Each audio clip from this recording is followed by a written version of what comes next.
그들이 이르되 주여 이 떡을 항상 우리에게 주소서. 예수께서 이르시되 나는 생명의 떡이니 내게 오는 자는 결코 줄이지 아니할 터이요 나를 믿는 자는 영원히 목마르지 아니하리라. 그러나 내가 너희에게 이르기를 너희는 나를 보고도 믿지 아니하는도다 하였느니라. 아버지께서 내게 주시는 자는 다 내게로 올 것이요 내게 오는 자는 내가 결코 내쫓지 아니하리라.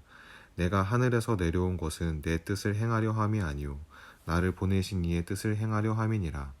나를 보내신 이의 뜻은 내게 주신 자 중에 내가 하나도 잃어버리지 아니하고 마지막 날에 다시 살리는 이것이니라.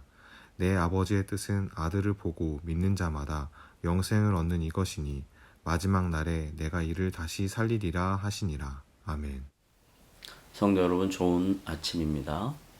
어제에 이어지는 반복된 내용입니다. 예수님의 제자들과 유대인의 수많은 군중들은 여전히 자신들의 피로를 채우기 위한 매일의 양식인 육신의 떡을 요구하고 있습니다.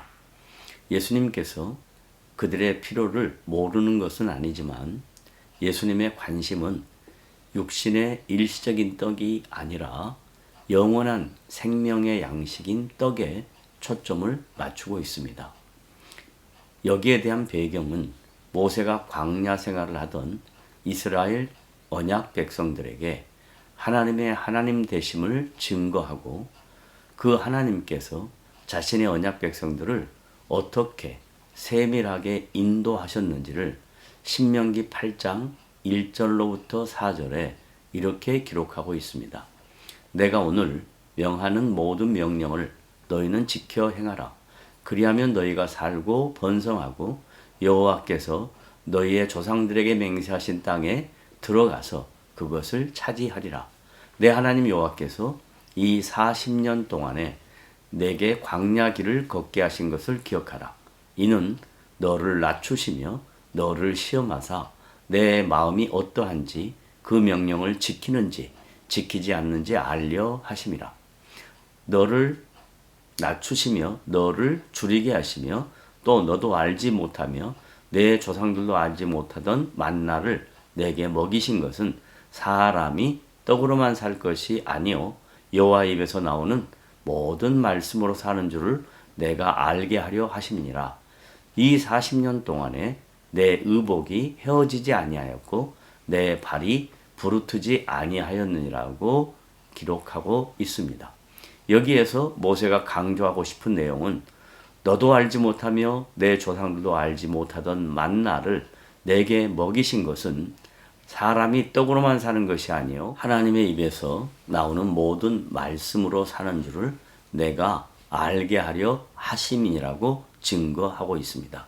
방금 앞에 인용한 하나님의 말씀의 의미는 하나님께서 자신의 언약 백성들의 삶의 피로를 채워주실 뿐만 아니라 하나님의 말씀의 통치와 순종을 동시에 요구하고 있습니다.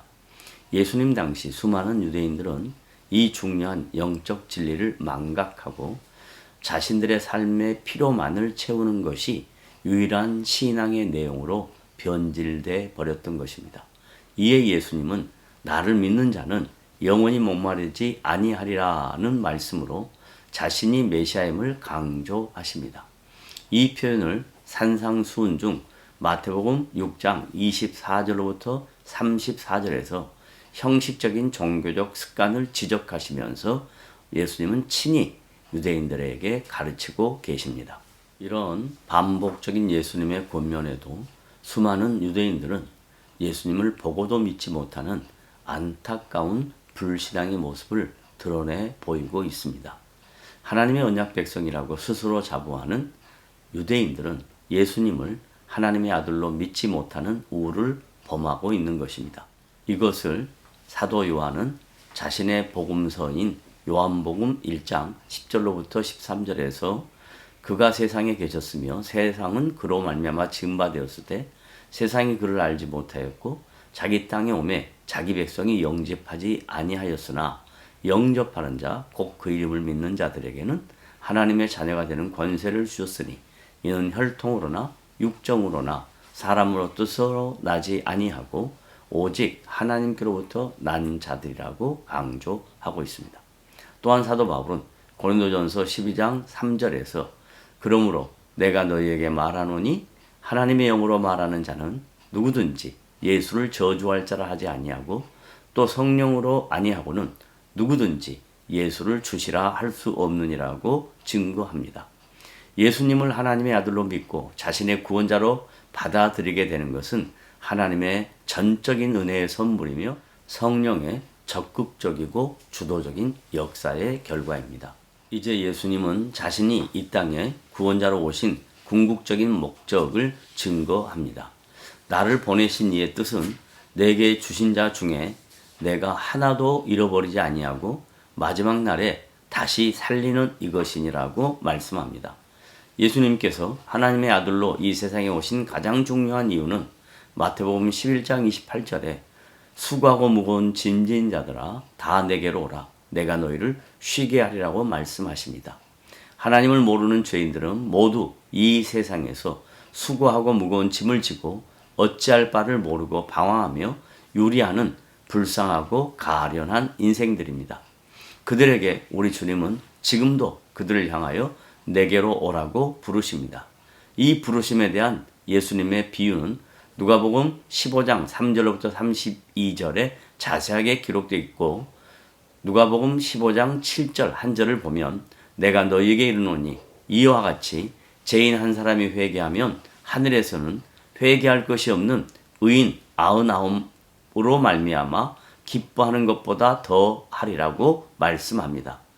이에 대하여 사도 요한도 예수님의 마음을 동일하게 요한복음 6장 40절에서 내 아버지의 뜻은 아들을 보고 믿는 자마다 영생을 얻는 것이니 마지막 날에 내가 이를 다시 살리리라 하시니라고 증거하고 있습니다. 이런 복음서의 내용들을 종합해 보면 주님의 뜻은 죄로 말미암아 죽었던 죄인들이 수고하고 무거운 짐을 지고 이 세상에서 유리하며 방황할 때에 직접 찾아오셔서 그들을 자신의 백성으로 삼으시고 그들의 인생 속에 하나님의 왕이 되시고 주인 되시는 삶의 역사를 친히 증거해 보이고 계십니다. 성도 여러분, 오늘도 이런 하나님의 역사가 여러분의 인생 속에 충만하게 드러나시기를 주님의 이름으로 부탁을 드립니다.